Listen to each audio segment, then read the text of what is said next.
Welcome back. Well, the competition has started off with a vengeance, certainly, with Simon Flint managing to come out on top after the first event of this final. It's been a pretty tough challenge for him, but there he is. There's the man who toppled the cars and got the fastest time, and he takes the lead.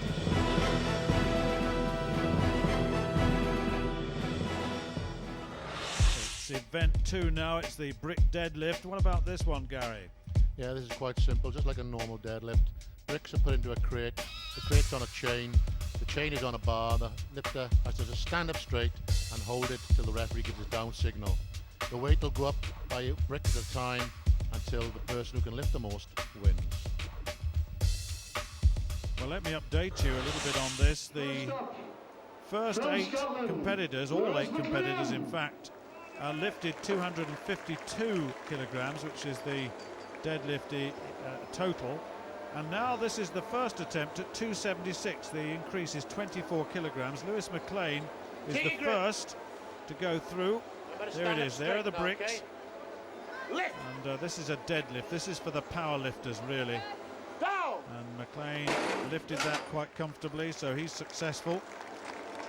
The only problem is for these fellas that, look at this, that it goes up to 300 kilograms after this, which is pretty tough. It really is. I know. Now, next up, Rob Frampton. Take your grip, Rob. Now, Rob is a big fella, and he's a powerlifter as well, so he's had a little bit of an injury problem. When you're ready, lift. But let's see what he can do. He'll lift his head, he'll get his back straight, he'll squat into this, and then extend his legs. His arms will be passive. He's going to hold that. That's good. The lift is adjudged to be good. So that's 276 kilograms for Rob. Have another look at this. This is it's a personal thing, that. Now then, Jay Hughes has had a very, very good qualification for this final. And I just wonder whether he will perform as well. He's not made a big impact in the world of strongmen thus far, but this is a big breakthrough for him, really. Straighten up, straighten up. Good lift, down. Yeah, he's straightened up, and it is a very good lift indeed. So he's got a 276 to his credit. Look at this. Just uses his back mainly on that. The difficulty is the taller men will be able to use their legs on this a little bit to overcome its inertia. The shorter ones, the bar is long enough for them, they just have to straighten up their back, really. Have a look at this. There, a little bit of leg movement in that. Straighten up now. He's got to straighten up, but isn't going to do this. Down, good lift. Yes, he is, Dave Meer. Very good lift indeed. 276 to him. So only Richard Gorbin in trouble on this weight thus far. Incidentally, Glenn Ross has passed at this weight. The defending champion. Jimmy Maru here. Take down. There's no call. No lift, Jimmy. Failed. He Jimmy said no lift. Well, that's very, very unlucky. Now that's a big, big problem. Let's have a look at this. Doesn't quite get upright, does he? No, that judgment's right. Doesn't quite get upright. And now Simon Flint has passed as well. And we're going now to 300 kilograms, and this is Lewis McLean. Well, this is really going to be very testing. He's got 276 to his credit. But this is tough. Now, will he get upright? He can't get upright. No, he's gone on that one. So he's got a 276. He's got to be in the upright position. There, he's still arched. That back is still arched. Nothing straight about that. Rob Frampton then. Another one at 300.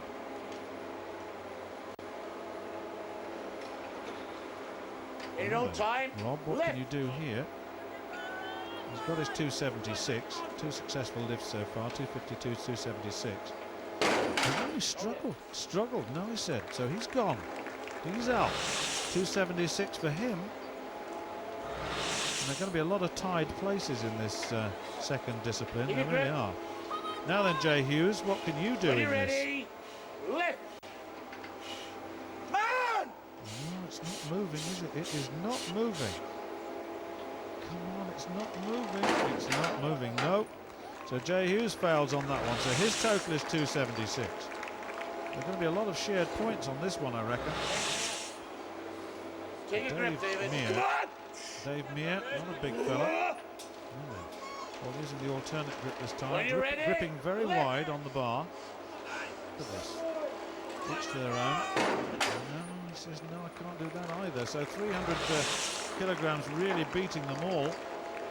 No one has achieved this yet. Now then, is this a chance for Glenn Ross to make a little bit of a comeback here? He needs the full quota of points. And if he were to get it, he would find that others will be tying points. Also the alternate grip. Very wide on that bar. Now then, what can he do? Oh, yes. Very, very strong indeed. So he's the only one thus far.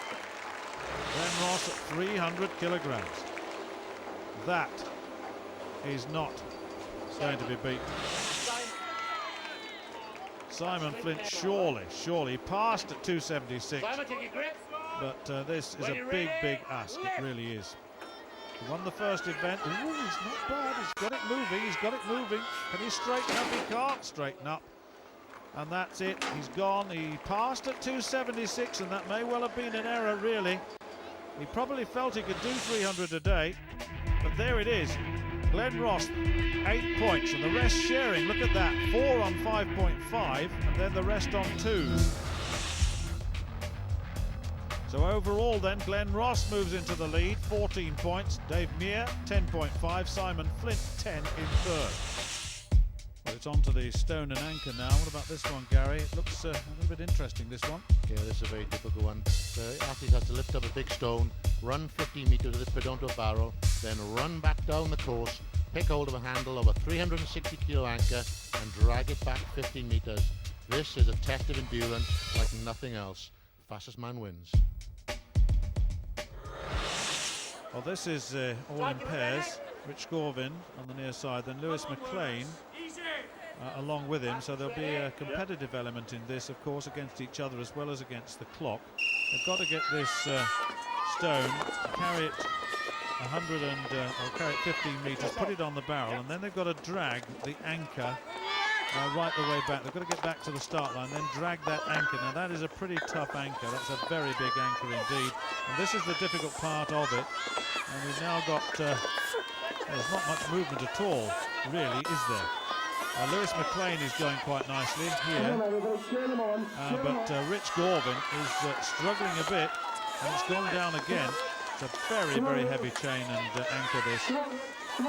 But no, I think Rich is going to be in a little bit of trouble here. He's not moved it very far at all.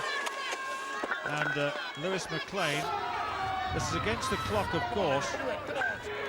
Come on, they're saying from the sideline, but there's no rhythm, no momentum at all. He just can't overcome the inertia of this object to get it moving. And I reckon that's going to be it. Certainly Lewis McLean is trying desperately. There's 15 metres the whole journey, but Rich Gorvin's given up, and that's going to be less than 5 metres he's moved that. So he'll go down without a time. He's trying hard again. Lewis McLean has given up as well. He's almost to the 15-metre line, but he's going to try again. Let's have a look at the time, of course, 90 seconds. Time is up, and he didn't quite make that, actually. So he's got to get the anchor over the line, not the edge of the chain. So Rich Gorvin at the hand there, which might have been a difficult thing to take on board. Well, this is difficult enough, getting this stone close to your body to get it onto that barrel, but when you have to run back 15 metres and it's the anchor itself that has to go over the line to give you the overall time, which it didn't achieve. So it's 4.5 metres and 12.25 metres for Gorvin and McLean respectively. Rob Frampton and Jimmy Maru coming up now. And Jimmy Maru, of course, has this reputation of being pretty all-round athlete, pretty good all-round athlete, very dynamic. He's got good strength-weight ratio, moves well, very powerful, and he's moving that. They're both moving the stone down pretty quickly. 160 kilograms it weighs, just to remind you. Maru puts it there, then he's going to have a go back, then he'll have a jog back. And Rob Frampton quite happy to sort of just amble back to the start. Now here goes the chain. Well, this is, it's heavy to start with, and then it has to be pulled. And Maru is going very, very strongly indeed.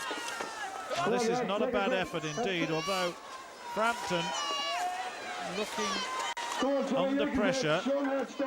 It's got to go all the way, of course, and you've got 90 seconds in which to do it. So, Jimmy Maru looking very close to the line. He's got to get the thing over the line.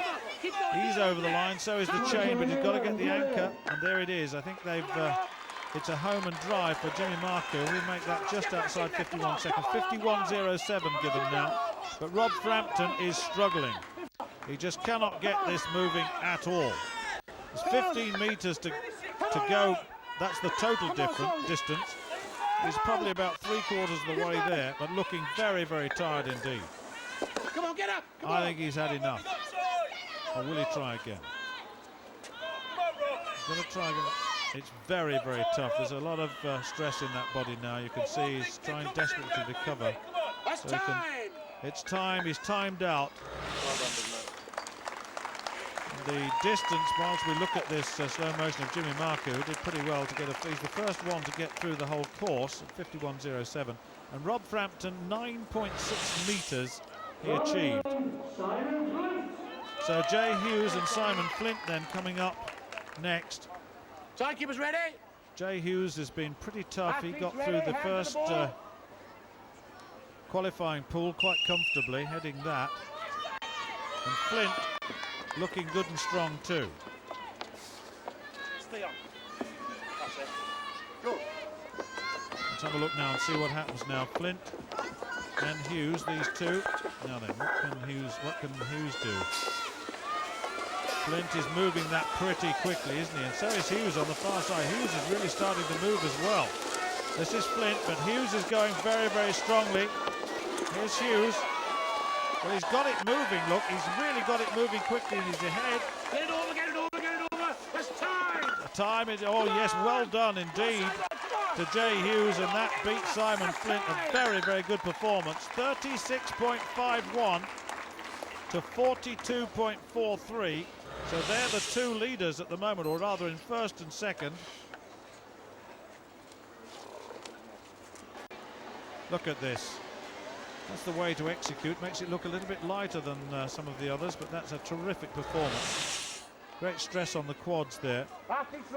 Now then, Glenn Ross, the defending champion. Hands on top of the ball. What can he do? Dave Meer it is alongside him, just off the shot. Now then, there's Dave Mears on the right, just beneath us now. He's got there first, there it is. Meer, Dave Meer. And Glenn Ross does not enjoy the running. Now then, what can he do with this chain and anchor? It's pretty tough, isn't it? It's a very, very heavy anchor indeed. We've seen it earlier on in the competition, used elsewhere. But this is absolutely difficult, very, very difficult indeed. You're using the quads running backwards or walking backwards like that. Terrific strain on the quadriceps. And Glenn Ross has got there, and it's inside 42. It's 41.98, so that's the second fastest time. And Dave Meer is in trouble.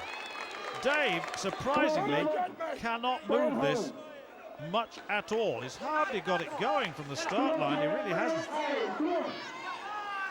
Now then, he'll try again, but this is very, very disappointing for Dave Meer. Second overall after the first two events, and he is in real trouble here, and I think that's all we're going to get from him. Is he going to have another go within the time limit? So, no, he said that's it. Well, just another look at this. Well, Glenn Ross was pretty good at that, and very good at this. 41.98, the second fastest time overall, just ahead of Simon Flint, but Jay Hughes was the fastest. And let's confirm all of that. Hughes, Ross, Flint, Maru, McLean, Frampton, Meer. Look at that, 1 point only. Only moved it 3.5 meters. The standings then, Glenn Ross in the lead, the defending champion. Jay Hughes in second, Simon Flint in third, Jimmy Maru in fourth. Well, we've got some more action to come, certainly. The Daddy Dumbbell is next. Don't miss it.